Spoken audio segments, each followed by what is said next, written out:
So good morning, everyone. Welcome to the first virtual nonprofit breakfast council meeting. We have not been together since March, I believe was our last in-person meeting. And so having to deal with everything that's been going on in our world, it took me a couple of extra months to finally get my act together so we could actually do this. In the normal day and age of the Breakfast Council meetings, we would normally go around and introduce ourselves. But because there are so many attendees joining us this morning, we are going to forego that. Mike Cabello from the Chamber is the master producer of events, and so he's going to be helping us through this process, making sure that everyone is muted. And if you have a question, at the bottom of your screen, in case you haven't attended enough Zoom meetings, at the bottom of your screen is a chat icon, and you can type into there if you'd like to send a message or a question to any of our panelists that we have going on today.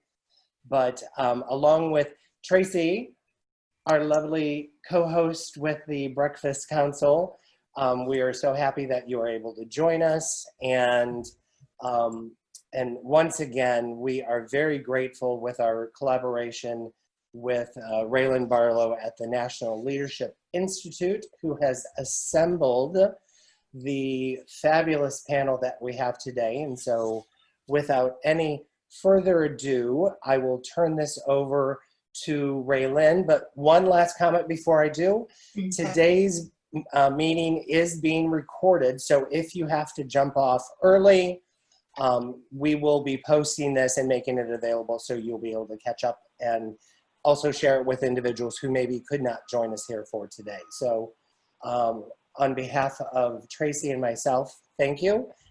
And we turn it over to the lovely Raylan Barlow. Did you just do a little head swing there, like a theatrical move to the... I did. Well, I'm used to wearing my long hair, but since it's now pandemic cut, I can't. Pandemic cut. Good morning, everybody. It is great to be here with you again. And man, I sure miss seeing everybody live and in person and doing the networking that we do. So the only good thing about not doing introductions with the 82 people we already have joining us and more coming in every second is we don't get that networking time, but we will get more time with our panelists. And we have some great panelists lined up for you today. They are all national experts in their areas of expertise. And some of them you may know, but let's get started so we can talk about this new age of fundraising. Things are certainly different than they were 3 months ago. So first up, Miss Rachel Ramjattan. Rachel is a CFRE, a certified fundraising executive, who's been fundraising since she was 12 years old, right, Rachel? 12 years old. She is the National Program Director of Impact and Sustainability with Network for Good. She works with clients all over the country and is well known here in South Florida for her engaging style and creativity. She is a very powerful storyteller. If you've seen her work on social media, you know what I'm talking about. And she is the author of a new book that is certainly appropriate right now. It's called No More Duct Tape Fundraising, the Nonprofit Leader's Guide to Becoming an Inspirational Fundraiser. Welcome, Rachel. Thank you for having me. And Tracy, Robert, we have to clap. Do we have, everybody needs to, we've got to clap or we need a sound effect. Mike, can you give us a sound effect? Okay, next up, joining us from Portland, Oregon, where it is 3 hours earlier this morning, Miss Samantha Swaim. Samantha, thank you for getting up so early with us. Oh, my pleasure. Thank you for having me. Samantha is, we're going to call you Sam, correct? Yeah, that's great. All right, we're going to get familiar.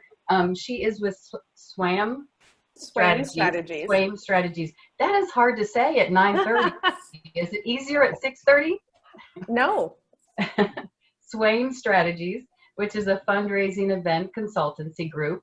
She has more than 20 years of event planning and fundraising experience, and she travels internationally to teach nonprofit professionals how to increase their impact through events. which is a big part of what we'll be talking about today. She's the founder of the annual Elevate Fundraising Event Conference and the co-author of Planning a Successful Major Donor Event. Welcome, Sam, and thank you again. We know it's so early where you are. Well, thank you for having me. I appreciate it. And I'm glad to join you. Well, we've got a lot of questions for you, lady.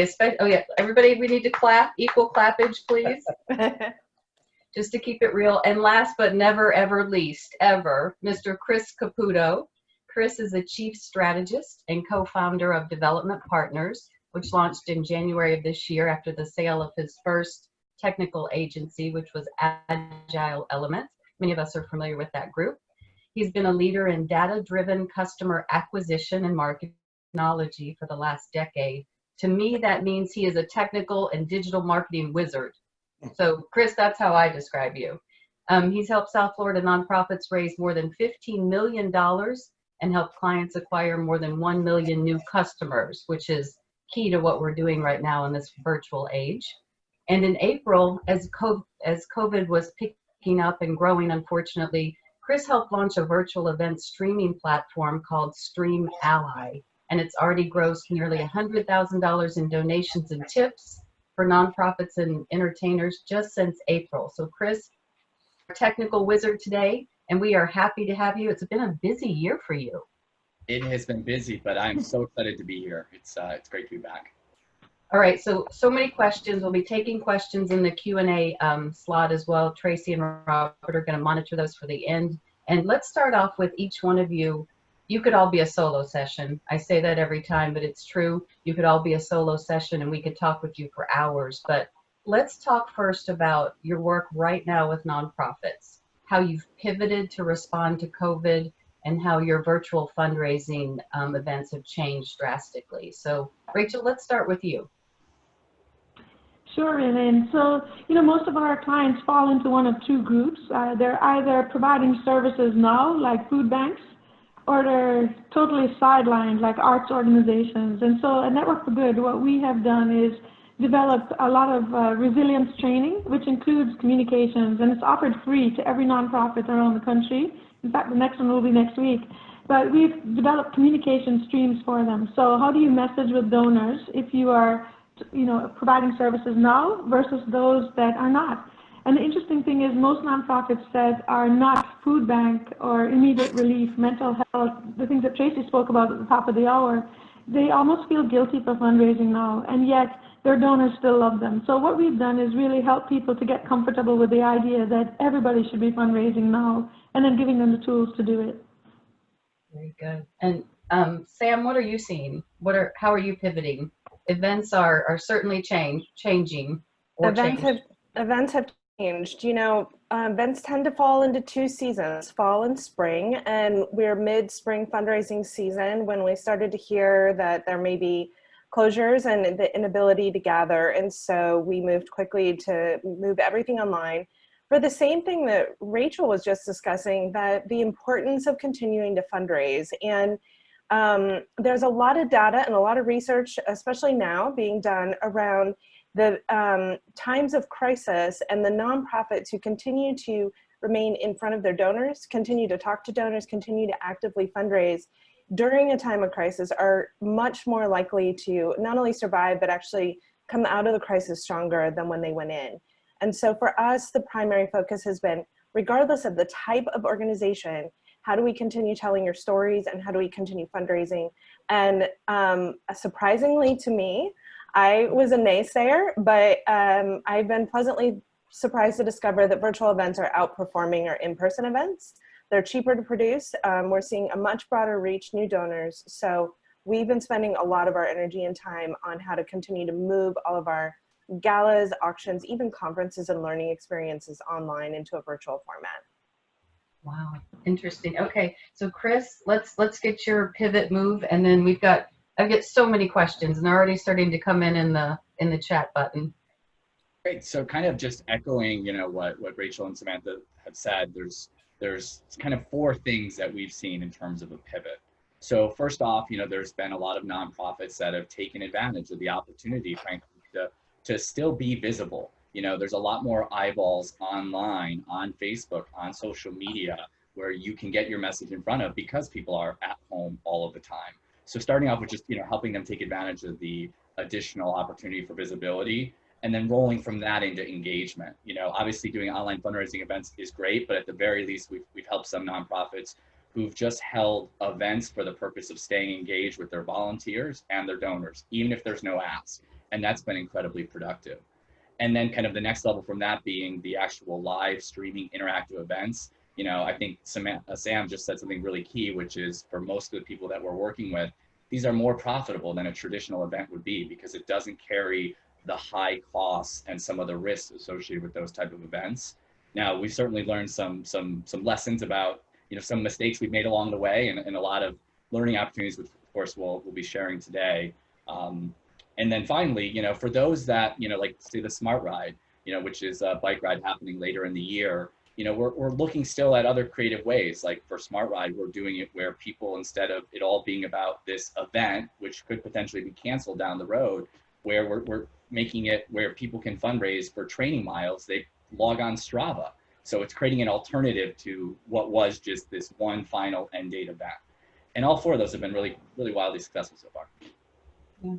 And so I know we're going to get to some of your specific tips and tricks later and some of the things you're doing, which are really cool to keep people engaged and to up attendance right before an event. But Rachel, I want to come back to you for a question. You've got some great information on trends. You work with Network for Good, which I believe is the largest processor of online donations. So you guys see trends and donations as they're coming in real time, almost. So what are you seeing in trends and donations pretty much since March? It says this COVID crisis has mirrored previous disasters like September 11th and Hurricane Katrina and the Great Recession, in that it's got 4 stages really, and I think we have a slide coming up. But basically, when we're looking at trends for March and April, we process donations for our customers, obviously, but also we power the platforms of Google, Facebook, and YouTube. So if you've donated to any of those platforms, it's come through us. And that gives us that window of visibility. In March, giving was up 30% over March of 2019, and that's with only 2 weeks of what we call a COVID effect, really, before things shut down. In April, it was even higher, between 75 and 125% over the previous year. Where nonprofits fall in that spectrum tends to fall along the lines of what kinds of services they offer. So direct service like mental health and food banks and things like that are going to be on the higher end of the 125, but arts organizations and other organizations are even on the lower end at 75%, still way up. So if we could move to the next slide, this is a reassurance I want to give you. This time has mirrored previous disasters, and it is going to have 4 phases. We've already experienced the bump. I would say we're through that now, where people have a desire to give and want to do something to help. That's closely followed by the slump, which is where we are now. The depth of your slump really depends on how much you're engaging your donors. So the more you engage your donors and share your work with them in interesting ways, the smaller the slump is going to be. The great news for us as nonprofits is summer tends to be a slump period anyway. So, we're not really losing much. Sometime towards the fall, hopefully in time for year end, we're going to enter what we call the surge. And this is when recovery is really starting. And fortunately, we think this is going to coincide with the year end giving, which is typically a pretty busy time for all of us. 70% of nonprofits donations come in between Thanksgiving and the end of the year. And then finally, in 2021, hopefully we're going to get to a new normal that's a little higher than where we were before COVID. So even though it feels endless right now and scary, it's not something that we haven't got history to guide us with, and history is very encouraging. And Rachel, I want to stick with you for one more quick question, because I was going to ask this a little bit later, but you say, we've heard a lot of people saying, I've heard a lot of people saying, we can't really ask for big money right now. We can't go after major gifts. We can't, because of the economy, because of COVID, because of everything. It's just not the time. You don't agree with that. Sam, it sounds like you don't either. It's exactly the right time to fundraise, and I'll give you a few things that we're seeing at Network for Good as well. So, you know, when it comes to major gift donors, they're still going to give, but they may give smaller amounts because most of their giving comes from income. And so with the stock market being a little bit unpredictable, you know, the money that they have to give may or may not be there, or they may hold back a little bit because they're nervous, but they'll still give. What we are seeing then, because of that drop in the gift amount, is that average gift sizes are smaller. But the good news is more people are giving, more people are signing up to be monthly donors, and so you can be really strategic in your fundraising, and segmentation is your friend.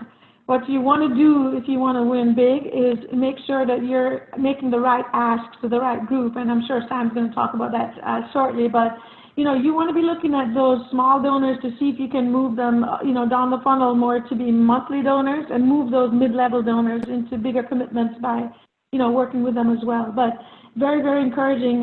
If you're not fundraising now, you're missing out. And the other thing I would say is, one trend that we are concerned about is many nonprofits faced with budget challenges are cutting development positions. That is the one position you need to keep. Because if you don't have a good development director on your staff, and if you don't have a director, then a team or a bench of folks that are working on fundraising, then that's an existential crisis in the making. So, you know, I'm sure Sam is seeing the same thing with hers. Yeah, and Sam, you were about to jump in there, so please do. Well, I'm just thrilled that Rachel was showing that graph. It was a graph that was created by Stephen Spring and Jeff Brooks, two consultants that are on different ends of the country that did an analysis of times of crisis and fundraising. And I would actually even argue, Rachel, that those organizations who are tied right now to direct services around advocacy, services around supporting communities of color are also actually seeing a second bump, because we're experiencing a second crisis right now. And so there is a lot of potential, but additional research that's been done by Blue Frog Group has been out talking to donors about giving right now. And what they're hearing from donors is, if they're secure in a job, that's the differential. But if they're secure in a job, they're hearing, I have more resources to give, and I am feeling disenfranchised right now. I'm feeling like I don't know how to make a difference. And so I want to give. I want to make an impact. I want to feel like I can give to the organizations I love and care about, which, to Rachel's numbers about arts organizations, even seeing growth, a lot of that has to do with the donor relationships that you've had previously, really wanting to step up and support you to make sure you survive the crisis. As we hear about small businesses closing and we hear about economic impacts, I think there is a large sort of lens right now on the nonprofits of how do we survive. So to answer Vanessa's question about how do we continue to cultivate donors at this time and grow major and individual donor giving, the easiest, most important thing, take the complication of virtual events out of the equation and get on the phone and just pick up the phone and ask your donors, how are you? Because I think that everyone is experiencing this. It's a global pandemic, and we've never had something like that before, where no matter who you pick up the phone and talk to, they're going to have an answer because they're being impacted in some way. And it's a way for you then to share your story and talk about, this is how we're being impacted, and this is how we're continuing to serve on our mission, and these are the changes we've made, and this is really what we're being stretched to do right now. And the crisis has been the as opportunity for innovation galore. And so innovation is happening everywhere. And if you can share your story of innovation, that's the number one thing you could be doing right now. Sharing your story and talking to donors. And then you'll survive that slump experience. You know, one thing I would add, I agree 100%. Sorry, go ahead. Sam, is, you know, because you're right, I think everybody is getting a lot of asks, but donors are wondering, where is the best use? You know, who is going to make the best use of my funds right now? And I think there's a great opportunity, you know, for nonprofits to take their donor list, right, and have it be a segmented audience, and actually do a very low cost, you know, Facebook campaign for $50, where what you're getting in front of them is the message of, this is how we've innovated, this is what we're done, this is what we're doing, and this is who we're serving. And for me, that doesn't even need to have an ask, right? Just a message of what we're doing, so that when they do get the email or the phone call where you do have the ask, they've been seeing what you've been doing in action, and they are motivated and they're comfortable with their decision to give to you. Yeah, I totally And agree. that's just an anecdote here. One of our Jumpstart participants was doing that and used their volunteers to call donors because volunteers are feeling like they've got too much time on their hands. One little old lady they called lived alone and hadn't had human contact for 5 days. She had given them $200 or $250. That's the most she'd ever given, and was so grateful for the hour that that volunteer spent on the phone with her that she sent a $20,000 check. So, not every call is going to lead to a $20,000 check, but this is a great time to find out more about your donor's personal situation. So now we know she lives alone, she doesn't have kids. Guess what? If you cultivate a relationship with her, she may be a good planned giving prospect. So all that prospect research that it can be so difficult to do suddenly becomes very easy when you are building relationships with donors and just doing wellness checks with them, because you're giving them something that they need, human contact, without an ask, caring about them when the world doesn't seem to care about them, and it's going to come back to you in spades later on. And you know what, Rachel, I think that goes back to something we all talk about and teach all the time, is it comes back to relationships and nurturing those relationships. So, we could talk about that the rest of this conversation too, but I really want to get into events and the technical side. I know a lot of people are struggling with that. So Sam, a question for you. People are kind of in the thick of planning right now. Is this a time where they go absolutely stick to a virtual event? Or do you go in the middle, we might still come back to an in-person event? What do you do? What's the process? What are you recommending right now? What are you seeing?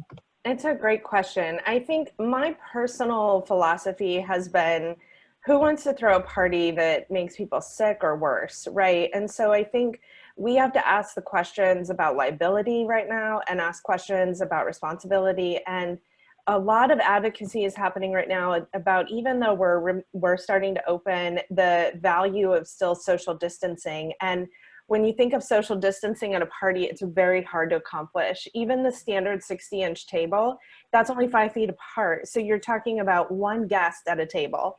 And then each of those tables being spread at least 6 feet in all directions apart from each other. It's a very empty, boring room is really what that looks like. So a lot of thought right now in the event world is going into, how do we safely gather? Small groups are still really what people are leaning into, and what CDC and governments are recommending. And we've been really following the CDC and the World Health Organization recommendations, and all of those are identifying small group gatherings are ideal. So at this point, we're planning every event in sort of an option A and option B plan. Option A meaning that perhaps this year we gather in small groups and we're doing house parties where we have a shared viewing experience, or we're doing small gatherings in people's homes where everyone is tuning in at the same time to a particular program. So ways to still have some festive gathering element, but also remain safe and be responsible. But the other option that we're leaning into is, or we go all virtual.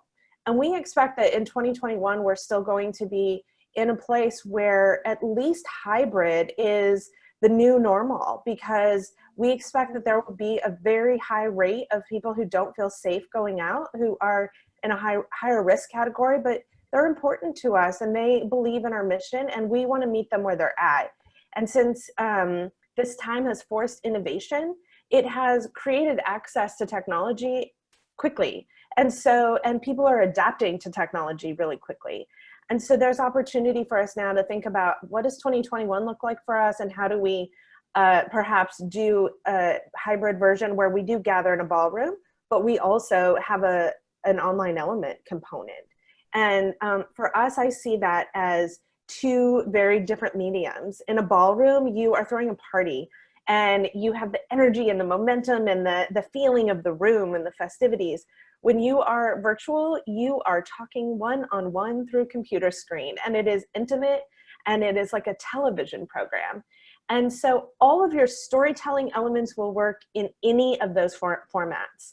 Your speeches from your board chair, your executive director, your video storytelling elements, the work that you're doing and the impact that you're having right now, all work in any of the mediums you're using.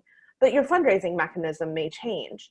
In a ballroom, you can do a paddle raise, whereas online, you probably want to do a click to give or a text to give. So your technology may shift, but I think we're seeing a staggered approach where right now we're mostly doing virtual. For the fall, we're planning some mix of small gatherings with online components. And for the spring of next year, we're planning bigger, but still medium-sized gatherings with online components. So sticking with the hybrid probably through a big part of 2021, or who knows, maybe permanently. We don't really know what's going to happen. So Chris, I want to bring you in here and talk the technical side. You are very familiar with platforms. You've helped launch some new ones. What are you seeing? I mean, Zoom right now we know is predicted to make $2 billion this year. It took off like crazy. But there are a lot of tech tools out there. What are you liking? That's right. So one of the things, and Sam touched on this, that is really exciting is this has become a great equalizer where, you no longer have to have, a huge budget to plan for this great big event that really, will wow people when we all sort of start off on the same tech playing field for the most part. What I would say is that, the tools that are out there, there are a variety of tools. There is not one that is the be all and end all. So it really depends on the type of event you're doing. But some of my favorite, of course, is you can certainly do Zoom, and Zoom can stream to Facebook Live or to YouTube, and that's a great starting point, or great if you need to have a lot of people on camera. The other technology, like we're very fond of StreamYard, which is a very easy to use tool that allows you to add some production quality in terms of graphics and videos and still have multiple people on screen and really to stream to multiple locations. And so, I think the pro version of that is like $30 a month. So it's incredibly inexpensive, incredibly powerful tool, and everyone should consider that. There's tools like Vimeo live stream as well. I think, when it comes to technology, I think there's the component of what are you using to broadcast, but it should also be where are you broadcasting to? So, you definitely want to be able to reach people wherever they are, which could be Facebook, live, it could be YouTube. And where we're having a tremendous amount of success is actually doing it where we have, besides being on Facebook, being able to drive them to a website so that we capture their information. So we know who they are and who watched, and also offer more interactivity options. Like I said, we've done charity bingo and charity trivia. And so as Sam was saying, you have sort of the intimacy of the one-on-one, but people still get to feel like they're a part of when you create opportunities for them to participate in it. And they seem to really enjoy that. And Sam, I want to take that back to you for a minute, because you said you have a television production background, so you know a lot about producing big events for the professional production side. So you said there's some easy tips and things people can do to take some of the stress out of a live virtual production, some recordings and different things. So building on what Chris just said, what would you recommend to make it stress-free or less stressful? Well, I think that Chris, nailed it, that there's the whole scope, right? You can do the DIY and it's leveled the playing field, that you can do it in-house, StreamYard, Facebook Live. Actually Zoom is a great tool because you can take Zoom and you can use the webinar function to broadcast on either YouTube or Facebook. So you have a lot of access there. But you can also go full production. You can have an incredible experience where you're creating an experience for your guests. Chris mentioned the interactivity. I think that that's key. When we're looking at fundraising in a room, in a ballroom, we pull in sort of 3 elements that we're seeing are just as important in the virtual world. And for us, that's the ability to be seen and recognized. So that ability to feel like you're a part of something bigger and that you're being thanked in the moment. And then also in addition to that, the ability to understand where your funds are going and feel like you're making impact. And so those 3 things, being in a collective or in a group together, being recognized, making an impact, we really focus on that in a ballroom with an active paddle raise, but in a virtual world, there's a unique opportunity to actually do more of that. And the interconnectivity piece or the engagement piece for us has been the key to success, in that if we have a chat window, people are actually able to call themselves out. You will see in the chat window, people say, I'm donating, I'm in, and other people will cheer them on and will thank them. And we also use, which I want to talk about giving platforms because that's separate than broadcast platforms, but we also always incorporate with our giving platform a rising thermometer. And so the rising thermometer has been a driving tool where the name appears as the donor gives. And so they immediately show up on the screen. And then we also use a host or an auctioneer that is recognizing that donor as soon as they give. And so all of a sudden, Chris has made a donation. It shows up on the screen. The auctioneer calls him out, and he's in the chat window saying, we're in. And the whole audience says, thanks, Chris. And it creates this sense of we're in this together. So it's a really interesting opportunity right now to really do cultivation with your donor right in the moment when they give, versus the bid number in the back of the room. Yeah, just to add on to that, within within our platform, one of the things we do, right to your point with thermometer, is every time somebody gave, right within the chat scroll, we would say, thanks for your donation, Sam. We really appreciate it. And we were actually worried with one of the events that we do recurring, that when people saw the number of people giving, that they would think we don't need to give. There's all these people giving in the chat scroll, but it was the opposite effect. As more people were being acknowledged for giving, more people gave along with them. They felt like they were in good company. So Absolutely. Actually, that point of the thermometer, or the tip scroll as we call it, or donation scroll, those things have been wildly effective in increasing the amount that's given. It's that jump into the pool, it's good over here sort of feeling, right? Everyone starts to jump and you hit that tipping point, and then all of a sudden everyone else wants in. So it's that thermometer. I would never use a thermometer in a ballroom, but in this particular scenario, it's so effective and powerful.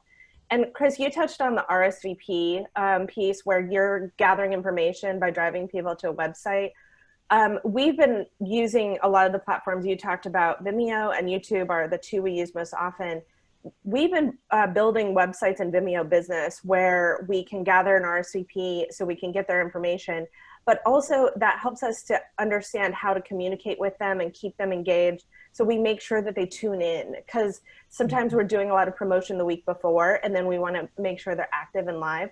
The other element within the RSVP as well is that then you can send out something post-event to everyone who participated and gave, but also everyone who RSVP and didn't give, and say, if you missed it, if your life got busy, if you had to do something else, here it is, click here. And it's an interesting thing that it no longer exists just within the four walls of your ballroom and just within the 4 hours of your event. You now have an event that lives online, and you have this asset you can use to continue sharing and continue people giving. We're seeing that attendance virtually live is about what we would have in the ballroom. And then the next day it's quadrupled because it gets shared out and people are going back to it, and people who missed it are sharing it. So all of a sudden the giving continues, and we've hit, this point in the thermometer that we're like, wow, this is amazing. And then it just keeps going. So there's a lot more potential in this space for sure.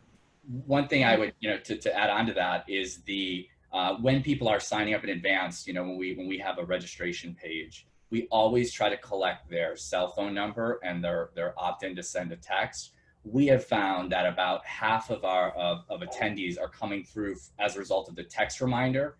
Many, even though you send an email reminder, people are getting inundated with email. Yeah. And spam boxes are grouping everything together. So we've just found that to get people to show up, sending a text prior to the event as a reminder, and again, you nailed it with that follow-up for the no-shows, was absolutely huge. And especially, by the way, many fundraisers we're finding are doing some sort of a recurring event, maybe not as big like a gala type event, but a once a month event, and then having that text list of people to get them to come back has been wildly valuable. So two questions real quickly. Chris, when you say a text list, I want to ask, we have a wide range of nonprofits and folks tuning in today, from the really small to the larger groups. So a text list, is that something, say, an intern would sit there and manually do? Is it a program? What size fits all? And then Yeah, Rachel, I have a question for you here on the giving platforms. So there are, within our Stream Ally, we just bundle the texting, but there are a number of solutions that are incredibly low cost. Like, I would say probably $10 to $50 at most a month, and there's no contracts, that it absolutely pays for itself to have a service that you can send those texts, because, one or two, donations from anyone on that list, more than covers the cost. I wouldn't necessarily have an intern, manually texting people, but I guess that is a backup, and I can share some, I'll come up with a list of some that you guys could consider that are very low cost for that. Raylan, a lot of the giving platforms actually have a text component in the tool. Mm-hmm. So if you're using a giving platform, Rachel probably has a number of recommendations. The two I use for giving platforms are Greater Giving if you have an auction component, and Give Lively if you don't have an auction component. Give Lively allows text to give, and it's a free platform, and very easy, very user-friendly. But from a virtual event, it's very easy to announce, please text this code to this number, and it's an easy communication tool to your guests. Okay. And we'll try to pull all these together into a list for everybody that's attending to hopefully send out with the recording. So, and Rachel, giving platforms, that's your area. So let's talk a little bit about what you're seeing there and add on to this part of it. Yes, Raylan, thank you so much. There are lots of good giving platforms out there. I can speak about the one that I use most, which is obviously Network for Good. We have the text to give, text to pledge functionality built in. We also have video acknowledgements, so you can send a video email to folks just as a thank you. And of course, we do the event ticketing. The one advantage of powering this through a single donor management system with those features is that everything is integrated in one area. So, if you can afford a good donor management system, always that's a good option. If you can't, though, you can use these different tools that are excellent tools. You just need to be mindful of keeping your data handy and making sure you're downloading all your data into your records, because when you do get a giving platform, you'll want to put them there. Vanessa actually asked a question which I'd love to touch on, because it kind of relates to this whole idea of not only looking at events as profitable events to generate revenue, but as donor acquisition tools where you can continue the relationship and bring people into your regular donor giving circle.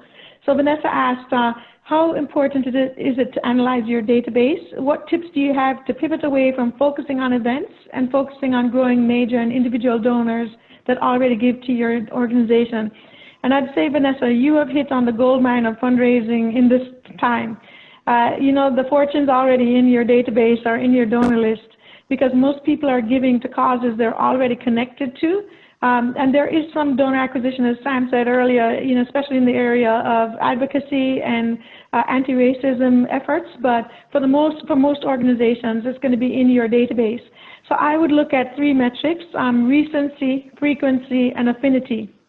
So, how recent was the last gift from that donor? So if that donor made a gift to you in the last year, they're a lot more likely to give than somebody that gave 3 years ago and hasn't given since then. Frequency, how many gifts have they given? If a donor has given you 2 or 3 gifts in a single calendar year, that's a prime prospect for monthly giving. It's not a big stretch to ask them to convert to being a monthly donor. And then affinity has to do with, how into you are they? So that goes more with the dollar amount contributed. So, are they giving at a major gift level? Are they giving small gifts, or at the mid-level? So when you look database, if you use those 3 metrics, recency, frequency, and affinity, that will give you a good idea of how to reach out to them. Now, second to that, the major gifts are still going to be your best bang for your buck in terms of the amount of revenue you receive. So I like to have what I call a VIP list. So I look at all the donors that have come in, I sort them from highest to lowest, and it's the Pareto principle. 80% of your revenue comes from 20% of your donors. So look at how much you raised from individuals. How many donors did it take you to get to that level? Anybody that's at that level and above is a VIP. I would also say anybody that's a monthly donor is a VIP, because those people that leave you $5 a month are the ones that leave you millions in their will, So when you're looking at how to prioritize your time, your best bet is always going to be to focus on the VIPs and reserve your high-touch communications, your phone calls, your handwritten notes, things like that for those donors, and then use the lower-touch technology to help you, like emails and direct mail for the bottom 80%. So it's more important than ever to make sure you're spending your time in the right place. And I would say that where most nonprofits leave money on the table is when they have a successful event, and you come to the end of the event and you're absolutely exhausted, and you're like, oh, thank God that's over. I don't have to worry about it for 6 months. When in actual fact, that's when the real work begins. Because if you cultivate those event attendees properly after they've been to an event and keep them engaged, you're going to convert them to becoming regular donors. And they're worth a lot more to you if they're giving regularly than if they just attend an event, give there, and never come back for a year. Very good. Sam, did you want to add anything to that? I saw you nodding several times, so. Yeah, no, I absolutely agree. I was actually interested in some of the overlapping questions tied to sort of how we evaluate our sponsors and identify those that we would consider VIPs, those we follow up with. And one of the things that virtual events have done is create an access point that we haven't always had. It's I've been identifying it as it's democratizing our events, because people don't have to travel anymore to get to the event. And in addition to that, you can create access free of charge. So we've been making virtual events completely open and accessible, although we have had some organizations that have also offered a paid option where they've partnered with local restaurants or local catering companies that have also been struggling in this time, and having them deliver meals to the VIPs, deliver meals to our monthly donors, our major donors, so that there is another layer of cultivation happening and another sort of feeling of event happening. So I think there's creative ways that you can sort of support and garner a lot of additional visibility and a lot of additional love for those who are your major donors. But I definitely would recommend that you create a access point that's open and free, because all of a sudden you have all these new donors that start to give, especially if you're a statewide organization. But even we've seen donors coming in from all around the country for organizations that are hyper local, mostly because there's relationships. And someone says, hey, my organization's doing this event, tune in, or I'm on the board, check it out. And all of a sudden we're seeing donations from everywhere coming in because people have that personal connection to someone who's already giving their time and energy. Yeah, so I would second that in saying that we've done a lot of testing now, with having done probably 75 plus events in the last 2 months, and the free event or the pay what you can event has wildly outperformed a paid ticketed event. I mean, at almost a 3-to-1 ratio. And those where we've done a pay what you can type ticket, we've actually brought in more per person average than when we set a ticket price, which was going to be lower. By giving people the option, some gave significantly more when we went that route. The other, as you also mentioned, with the free event, the exposure, one of the biggest opportunities is at the very beginning of your event, encouraging them, whether that's sharing the stream or sharing the event, create some way that they're encouraged to invite other people at the start of it. And just the new donor cultivation from that alone always justifies it. And so I definitely recommend the freer pay what you can model.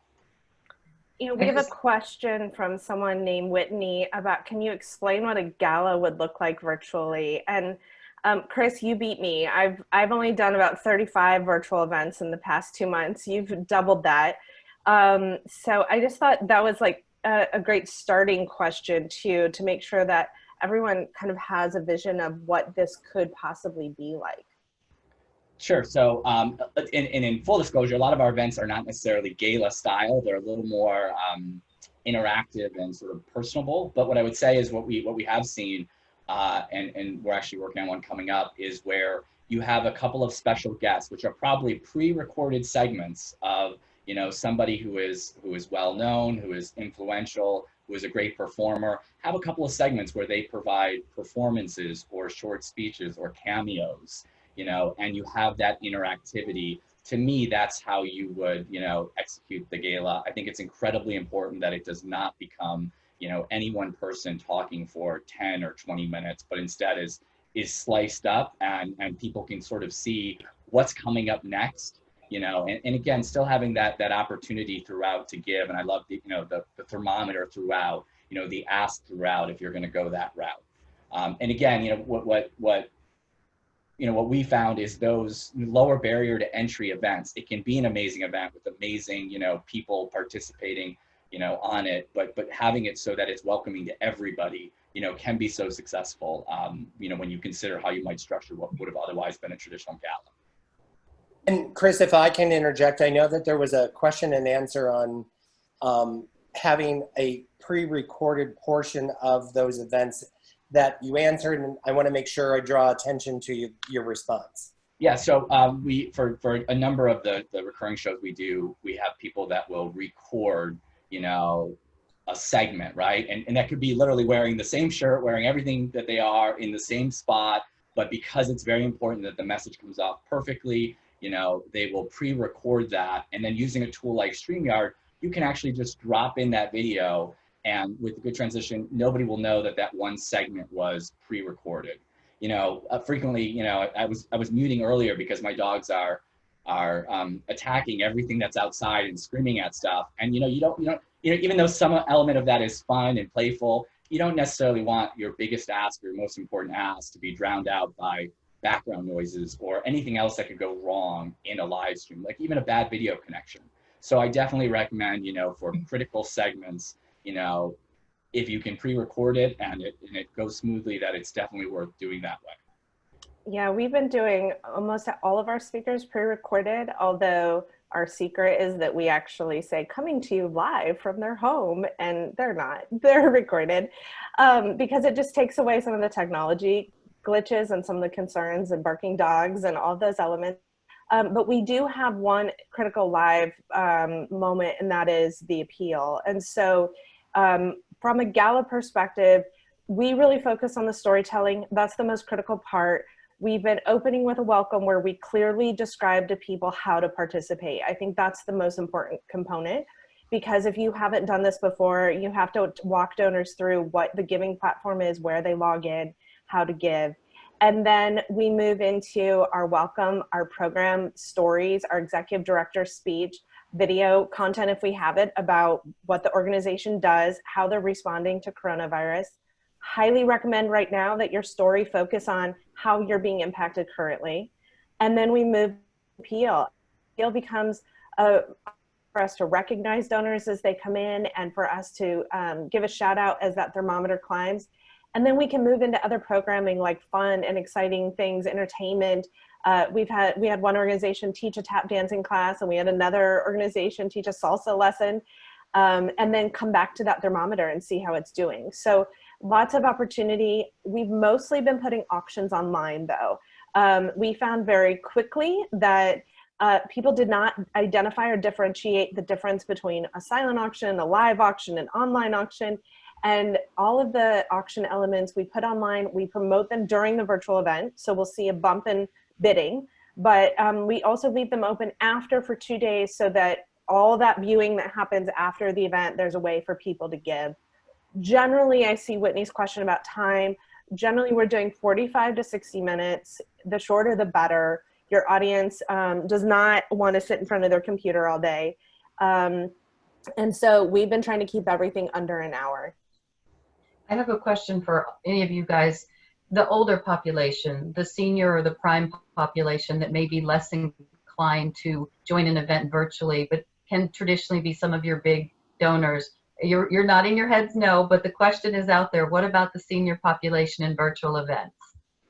So for us, again, we do a lot of bingo events, and, we have the data on the age of participants, and you would be surprised about, at this point, they're very comfortable, attending these sort of events, especially when it's just turning into a Facebook Live or clicking a link to get to a website. So I would absolutely not discount our sort of active aging population and say that they're not attending these, because they absolutely are. Oh, Yeah, big kudos to Chris Caputo. It's active agers, not seniors. I Sorry, Robert. agree. Active agers. I like that better anyway. Yeah, That's yes. good. People are adapting to technology quickly, and I would say give people more credit because everyone is engaging right now online. Rachel, you're on mute, I think. Rachel, I think you're muted. Yeah, thank you. Sorry, I second that. Active ages are very active on Facebook. They love to use FaceTime to see their grandchildren and have that connection. So they're getting more and more comfortable with tech. But I think also go back to that personal outreach for your active agers. You know, you don't necessarily need them to attend an event.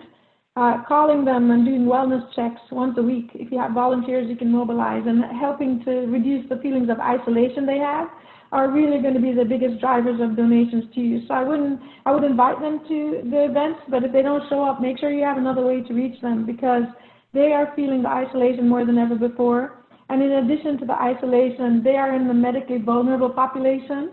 And so they're feeling anxiety around whether they can go out or, you know, are they going to get sick? And so, you know, having that personal touch of somebody who cares is really going to make a difference. And again, don't ask for anything, you know. And one story, again, another anecdote I can share is in doing this with a local organization, shared volunteers with donors that were older, some interesting friendships developed. And so it wasn't just about checking on the active ager, it was more a matter that, imagine you've got a volunteer who gives you the most valuable thing they have, which is time, and now they're connected to a donor. What do you think they're going to talk about? They're going to talk about your organization because that's what they have in common. So, you know, it's better relationship building than anything we could do as development folks to reach out to them. So double down on it. You won't be sorry. And then the corporate side of this, we've had several questions come in, and this has been touched on a little bit. It seems like corporate sponsors want engagement. They want their brand in front of more eyeballs. It seems like virtually you can actually give them more as a smaller nonprofit. So what is your thought there on the corporate sponsorship draw? We've seen 95% of our corporate sponsors stay on board. And we put together a corporate sponsor resource council to support us because we support over 150 different nonprofits. And we asked our sponsors, what do you want? What is working? What, you know, where are you at right now? And what we heard was, we really want to be a part of the solution and we want to know what nonprofits need. And so a lot of corporate partners are increasing their corporate matches, are increasing their sponsorship dollars. And overall, we've generally heard from sponsors, this is actually a more powerful platform for us. We're getting more reach, we're getting more visibility. Interestingly enough, we've talked about the viewing platform and we've talked about the giving platform. Both of those are opportunities for you to get sponsor recognition. So you can have sponsor recognition on your viewing platform. Chris talked about Vimeo Business.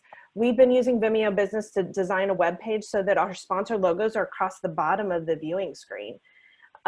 Additionally, our giving platforms, we use Give Lively, we use Greater Giving. We put our sponsor logos across the giving screen. So even integrated within the auction, you can have 3 auction items and a sponsor logo and 3 more auction items and a sponsor logo. So there's a lot of visibility that sponsors are getting. The other thing that sponsors have come back to us is that some of our community giving officers attend 100 events a year. And they have said, this is so much easier. I'm attending 2 or 3 events a day. I can do so much more. I can say yes to so much more. And they're giving online as well in the appeal. And they see that as an opportunity to get recognized. So when we know that we have Robin and Megan and Bob, who are all in community affairs at the Standard Insurance, when they make a donation in the appeal, we cue the auctioneer or the host to say, thank you, we just got a donation from Bob from the Standard. Thank you, Megan, from the Standard Giving. The Standard Giving again, thank you, Robin. So we have this way of continuing that sponsor recognition, and it can just sort of increase that visibility. But I would say it's again about relationships. So this is an opportunity to sort of get outside the box of sending sponsor packets and assuming you're going to get a yes. Instead, get on the phone and just ask, how do we collaborate to everyone's benefit? because we're all being impacted, including our corporate partners, our small business partners. So ask how you can work together to lift them. They may have a promotion they're trying to get out or a new product they're trying to announce. And you have a platform to them, return that favor. So lots of opportunity in that space. I have a question for the panel, because so many of the nonprofits that are participating today are smaller nonprofits, and we rely upon the smaller businesses, the local businesses, the restaurants, the hotels, which here in South Florida have been, you know, we're the epicenter for the state of Florida. And so many of our events are tied to their viability, which has now been very adversely impacted due to the shutdown and isolation and quarantine. And so any words of advice for those organizations that also work with lots of smaller restaurants and businesses? One creative activation, sorry, for that is, you know, if you're having a registration for an event, you know, and you're working with a restaurant, allow them to sort of pre-order, you know, a dinner that they can enjoy from who is your sponsor, right? You know, and so, you know, maybe it's $20 and they get a pizza, or $25, and you find a way to help the sponsor, right? You know, in exchange for their sponsorship money. So finding ways to involve them. And if it's not like that in advance, you know, doing a segment where they can, you know, be on the show for 60 seconds or 2 minutes, and they can have some interaction where they're getting visibility, they're communicating. You know, all of these local businesses, they don't have the platform that nonprofits have, and the reach and the social trust. So being able to be a participant and get exposure and that goodwill from being a part of your event is a huge opportunity for nonprofits or for local businesses. Yes, and I would say too, some of the most creative things I've seen nonprofits do, there's a group called the Wider Circle in DC, and they're having these dinners in the month of June. They're asking supporters to host dinners in their homes, and then they have the nonprofit staff beam in on Zoom for a little mission moment kind of thing. But what they're doing is ordering dinners from local restaurants. And so it's been a really great way to drive business to those restaurants and feature them in a personal way. So as you're thinking about your events, instead of thinking about what we can get from the sponsor, how about thinking about, is there a way for us to help them? Because at this point, if we don't help them, they're not going to be there when we need them later on, because they'll be out of business. And when you go with a helping mindset to say, could we put our heads together and brainstorm some creative ways that we could help you get more business while also helping to meet a need that we have, what can happen? So it may be things like not only auction items donated, but as Sam and Chris have shared, some other creative things, but finding a way to drive traffic for takeout. Like maybe you have a night for a dinner, they give your 10% of their orders to your organization or something like that, and your people are going to go there to support you because you're getting 10%, but at the meantime, they're also getting increased traffic for their business. So, you know, I think that's one way we have to shift. The other thing I would say too is, remember, especially the larger corporations have different pots of money. So traditionally, we've been tapping their marketing dollars for events. But if they have more than 14 locations throughout the U.S., chances are very high that they also have a corporate foundation, because a few years ago, Congress passed a tax law that gives them huge benefits for donating a portion of their profits to the nonprofit sector. So when you're thinking about to get creative and ask them, okay, we don't have money in the marketing pool of dollars, but do you think you would be able to tell me how to access through your foundation? Or is there somebody there I should talk to? Because even if the money comes through the foundation and you can give marketing exposure to the local office, that's also a win-win for them. You know, so it's just a time to get creative and know that you need to be there for them as much as we need them to be there for us. And I think that's the perfect place. Robert, I'm watching the clock here. I know we like to end on time and be respectful. So you guys are a dream team of information, a dream team of information. One quick thing I want to share, I believe all the panelists put their information in chat. We will send that out. The Fort Lauderdale Chamber will send that out to you so you have it. Sam has a free COVID-19 fundraising event toolkit on her website at Swaim Strategies.